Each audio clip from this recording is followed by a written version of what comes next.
First of all, I hail all of you for hosting our All India Conference, that is 5th All India Conference of PUC here, in this historic town of Telangana, which is a historic tradition of Telangana.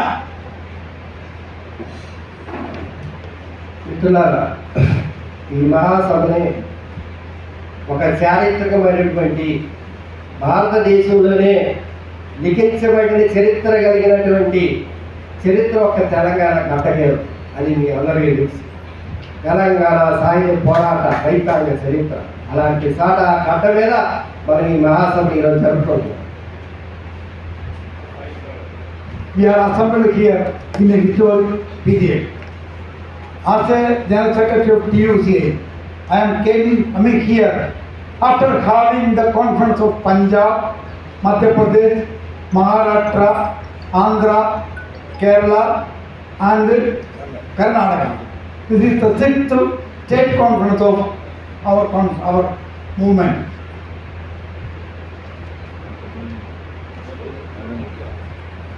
ఇప్పటికే భారతదేశంలో మన యూనియన్కి మహాసభలు జరుగుతూ ఉన్నాయి.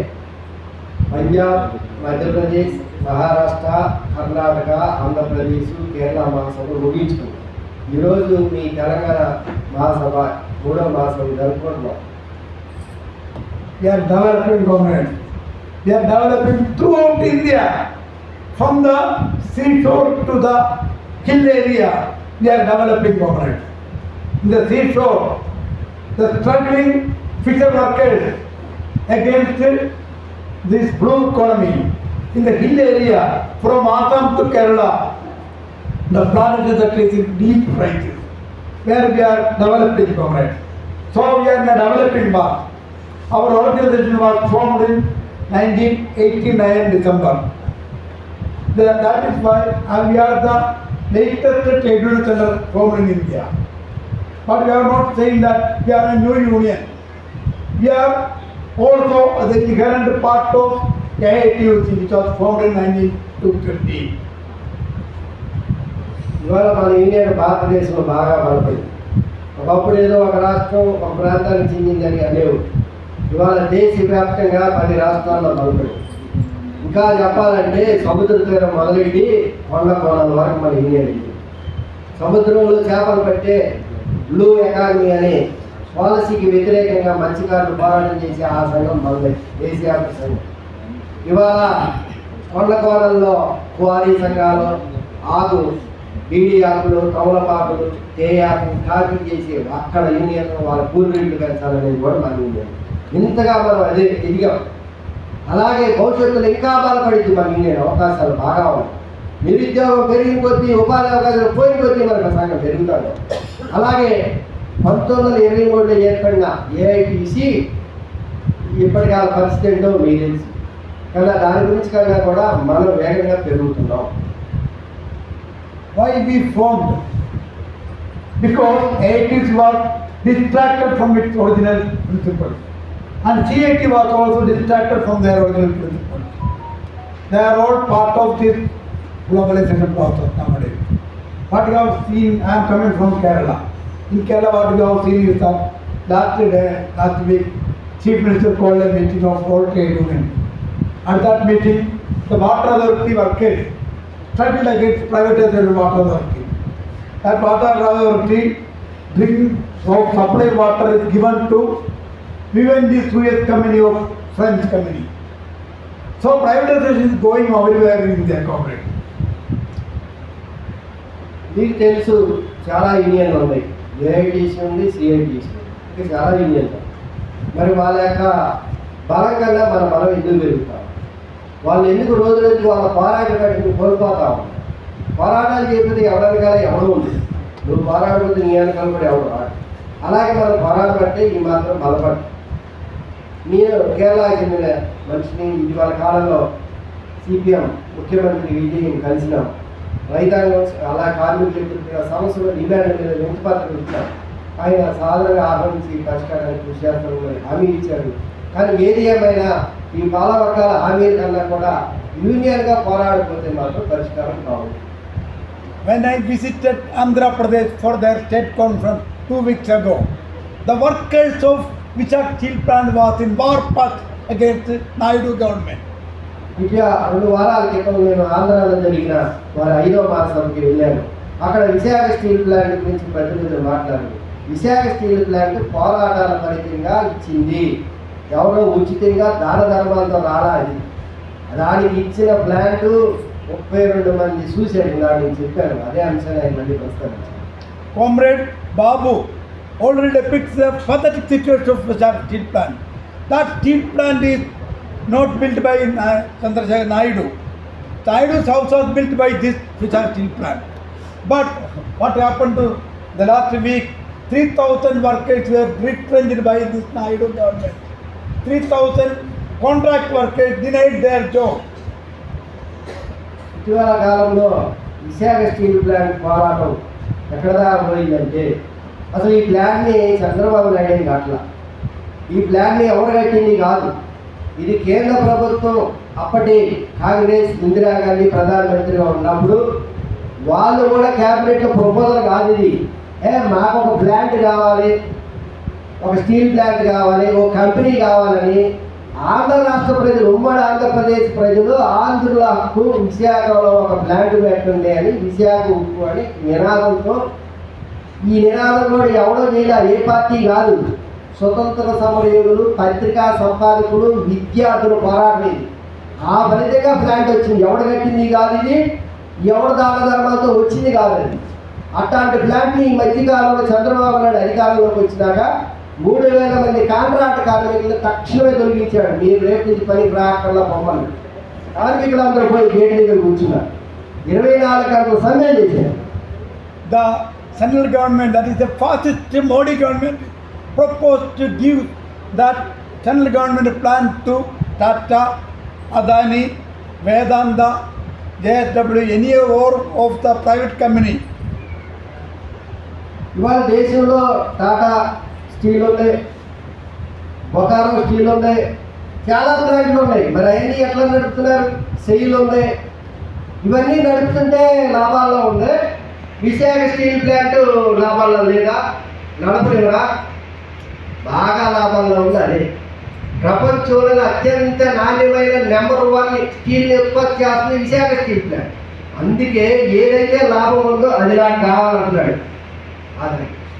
అది ఇవ్వడానికి సిద్ధంగా ఉన్నాడు మోడీ. సరే, ఆ అంశాలన్నీ మిత్రులు చెబుతారు. There are 4 furnaces in this plant. ఈ ప్లాంట్లో 4 రకాల ప్లాంట్లు ఉన్నాయి. 4 రకాల వస్తువులు ఉత్పత్తి అవుతాయి. Central government denied coal and iron ore to these 3 plants nowadays. ఆ 3 ప్లాంట్లకు కావాల్సిన ఐరన్, వాటరు, ఇనుము, బొగ్గు ఆపేసింది. మేము ఇవ్వని చెప్పి ప్రభుత్వం పొమ్మనకుండా పొగబెట్టింది. This is part of your part, comrade. This part of the state is already Andhra Pradesh state. Okay. 17,000 workers were there. 17,000 contract workers there.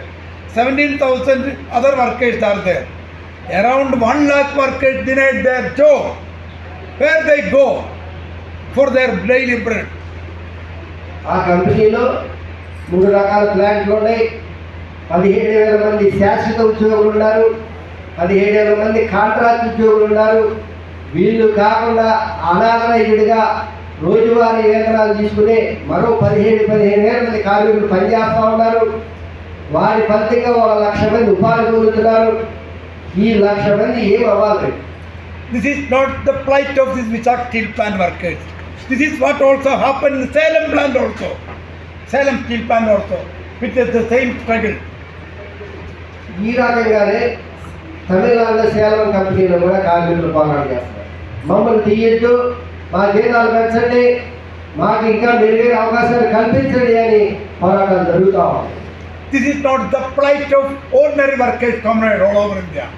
Even the executive officers are in the war path nowadays. I am citing one example. Recently, one chartered accountant from Kerala. Her name is Anna Sabati. She was an executive of Ernst and Young company of Pune company, a big company. She is, after having the stress of her work, she died in the work spot itself. After her death, she was only 26-year-old, Anna Sebastian. Her mother, her name is Anida Augustine. She wrote a letter to the CEO of that Ernst & Young company. My died doctor, my beloved doctor died due to stress. This is part of the Japanese term. You might know about the Japanese term. Karoshi. In 1969, one worker of a news company died there. After that, so many executive officials were died due to the work of the stress. So this term is used by Japan, Karoshi. After that, in Korea also, this is known as Geptil. This new term is to be fine for India also to be. నేను మీ ముందు ఒక ఉదాహరణ చెప్పదలుచుకున్నా. ముంబై కంపెనీలో పనిచేసి ఒక chartered accountant, ఆయన పేరు అన్నా సబిస్టిన్. 23 సంవత్సరాల వయసు, చార్టెడ్ అకౌంట్గా పనిచేస్తుంది. ఆయన మీద తీవ్రమైన కంపెనీ పని ఒత్తిడి వల్ల, అదనపు పని గంటలు పనిచేయడం వల్ల, తీవ్ర ఒత్తిడిని తట్టుకోలేక, అటు కుటుంబ సమస్యలు, వ్యక్తిగత సమస్యలు, పని ఒత్తిడి తీవ్ర ఇది వల్ల సూసైడ్ చేసుకుని చనిపోవడం పరిస్థితి. ఈ విధంగా ఈ చట్టాలు మరి ఆయన కాపాడలేకపోయాయి.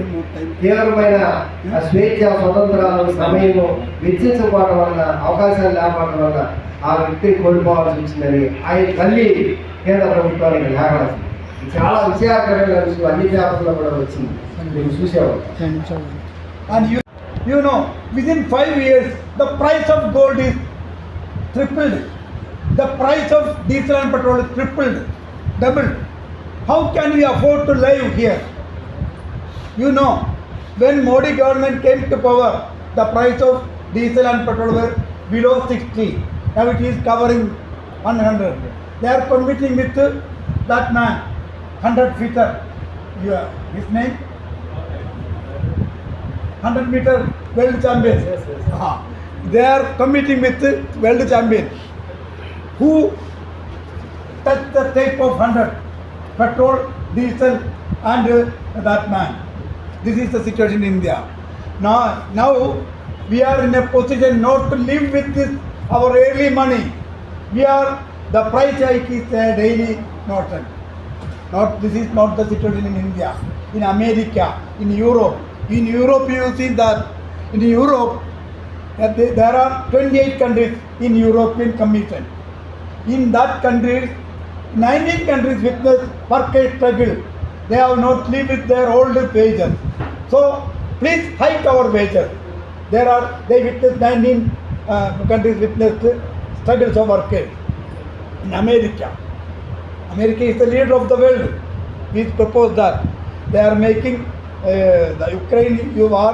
They are making the Palestinians deny their livelihood, and in that country itself, workers were in war path.